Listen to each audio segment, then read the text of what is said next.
Pernah kebayang nggak sih sampah yang ada di halaman rumah kita itu ternyata bisa jadi bahan baku buat obat super? Nah, hari ini kita bakal bongkar gimana caranya limbah biasa bisa diubah jadi sesuatu yang luar biasa. Coba deh bayangin, ranting-ranting, sisa pangkas pohon, atau bahkan kulit kacang yang kita makan bisa jadi kunci buat numbuhin tanaman obat yang super poten. Dan ini bukan fiksi ilmiah loh, ini beneran sains. Nah, buat ngerti seberapa revolusioner penemuan ini, kita harus lihat dulu masalah yang lebih gedenya, kondisi tanah kita sekarang. Kita kan sering nganggep tanah subur itu, ya gitu-gitu aja, bakal selalu ada. Padahal, nggak juga. Tiap tahun, lapisan tanah subur kita itu makin tipis karena erosi, yang maksa kita buat cari cara-cara baru buat nanam, termasuk buat tanaman obat yang kita butuhin. Oke, jadi ada solusinya, namanya gambut. Tapi ini juga ada masalahnya sendiri. Dan masalahnya gede. Penggunaannya itu ngerusak ekosistem lahan basah yang rapuh banget. Jadi jelas kita butuh alternatif lain yang lebih cerdas dan pastinya lebih ramah lingkungan. Nah, disinilah kompos sampah hijau atau green waste compost muncul kayak pahlawan gitu. Tapi ya kayak pahlawan di cerita-cerita, dia punya tantangannya sendiri yang harus diatasi. Idenya sih jujur brilian banget. Kita ambil sampah organik yang biasanya cuma dibuang, terus kita sulap jadi media tanam yang kaya nutrisi. Keren kan? Ini benar-benar langkah maju buat pertanian yang lebih hijau. Nah, disinilah letak masalahnya. Di satu sisi, kompos ini emang bagus, ramah lingkungan, nutrisinya banyak. Tapi, di sisi lain, teksturnya itu terlalu padat, jadi akar tanamannya itu kayak sesak napas.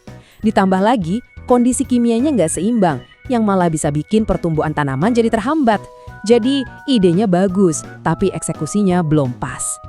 Jadi, gimana cara para peneliti ngakalin ini? Ternyata, mereka nambahin 2 bahan yang mungkin nggak pernah kita duga sebelumnya. Ini beneran kayak resep rahasia deh.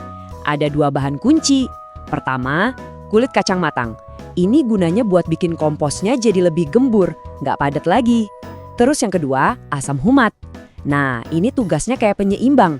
Dia benerin kesuburan tanahnya dan netralin kimianya. Para peneliti ini tentunya nggak asal campur.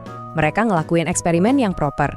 Mereka coba 9 resep media tanam yang beda-beda buat nyari kombinasi mana yang paling jitu buat tanaman obat perila dan mint.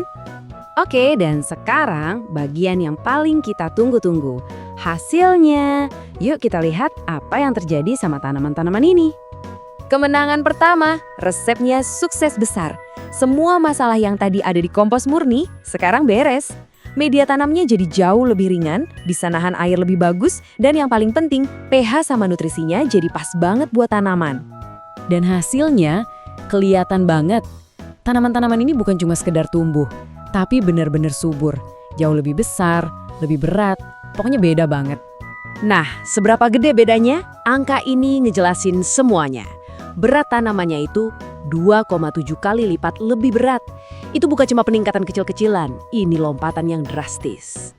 Tapi tunggu dulu, tumbuh lebih besar itu keren ya. Tapi buat tanaman obat, ada yang jauh lebih penting dari sekedar ukuran. Dan disinilah keajaiban sesungguhnya muncul. 6,22 kali lipat. Itu adalah peningkatan hasil minyak atsiri dari tanaman perila. Minyak atsiri ini kan komponen obat yang paling berharganya, jadi media tanam dari limbah ini nggak cuma bikin tanamannya lebih jumbo, tapi juga bikin tanamannya jadi super poten. Dan datanya ngomong sendiri. Ada pola yang jelas banget di sini. Makin banyak kulit kacang yang ditambahin, makin tinggi kandungan minyak obat yang dihasilin. Ini bukan kebetulan loh, ini benar-benar hubungan sebab akibat. Jadi apa artinya semua ini? Ini bukan cuma soal resep media tanam yang lebih bagus, tapi jauh lebih besar dari itu. Nah, ini dia resep rahasianya. Penelitian ini ngasih kita formula yang pas buat masing-masing tanaman. Jadi buat perila, resep terbaiknya itu kompos plus 20% kulit kacang dan 3% asam humat. Beda lagi sama mint, dia lebih cocok sama 10% kulit kacang dan 6% asam humat. Masing-masing punya resep emasnya sendiri. Dan inilah kenapa penemuan ini penting banget. Ini adalah contoh nyata dari apa yang disebut ekonomi sirkular. Kita ngambil sesuatu yang dianggap sampah, kayak ranting pohon dan kulit kacang, terus kita ubah jadi produk bernilai tinggi yang bisa menghasilkan sesuatu yang lebih berharga lagi. Cerdas, efisien, dan ramah lingkungan. Ini benar-benar bikin kita mikir ya, kalau kulit kacang aja bisa bikin keajaiban kayak gini, sampah apa lagi ya di sekitar kita yang sebenarnya adalah harta karun terpendam. Mungkin aja solusi buat masalah-masalah besar lainnya itu udah ada di depan mata kita, cuma kita belum sadar aja.